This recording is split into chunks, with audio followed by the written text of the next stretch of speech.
Here's the next key. In building a successful team, you must learn when you've got too many. It's a simple story. It comes from the Bible. Now, being an amateur, you sort of have to take my way of putting it. But the good Lord said, just take my word for it. You got too many. And Gideon said, well, what should I do? And the good Lord said, try this. Get the 32,000 troops together and give them your last final ringing speech. We're off to fight the Midianite. Something like that.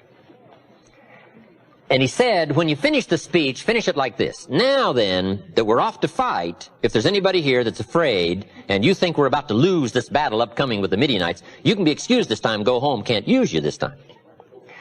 Gideon said, clever, should have thought of that myself. Gets the 32,000 troops together, gets up, gives his last ringing speech, and says, we're off to fight, but if there's anybody here who thinks we're going to lose, you can be excused this time. You can just go home, we're just going to take what's left. And Gideon waits. And sure enough, some went home, and the number was 22,000. Gideon says, wow. Hey, if you've got 32,000 and 22,000 think you're going to lose, guess what? You're going to lose. You got too many. Here's the key to leadership. In haste, it's possible to recruit losers. It doesn't mean it's wrong. It just means it's possible. You say, well, why is that? This is called one of those things. When you're moving, no telling who you collect, right? So here's part of the test, you know. Who thinks we're going to lose? You can be excused this time. So Gideon's got 10,000 left. He says, no problem, we'll do it with 10,000. Good Lord says, well, you still got too many. Gideon says, well, what now?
And the good Lord says, try this. March the 10,000 till they're hot and thirsty down by the river, and those that are careless just drop their shield and spear and dive in the water and start drinking. You can't use them. They're too careless. But the ones that keep the spear and the shield and lap the water like a dog, keep looking and alert, those are the ones because they're trained and ready to go. Gideon said clever. And he marches the 10,000 till they're hot and thirsty down by the river. Sure enough, when he gets to the river, some are hot and careless, and they just throw down their spear and shield and jump in the water. And the number was 9,700. Key to leadership. In haste, it's possible to recruit the careless. It doesn't mean it's wrong. It just means it's inevitable. This is called one of those things.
Now, if you've got an important battle, you got to know who's careless. And this was part of the test. So Gideon says, you 9,700, home. And he sent them home, dripping home. Now he's got 300 left. Gideon said, no problem. From 32,000 to 300, Gideon is still willing to try it. We call that courageous leadership. You've got to read the story. Don't have time to give you the whole scenario, but it was a fascinating story. With 300, the battle plan was the most strange, unusual battle plan ever designed. But he won the day, chased off the Midianites. Gideon became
comes, the military Jewish hero of the day, his story provided for us to read one more time, which says, as a leader, remember, there are times when you may have too many. This is called inevitable.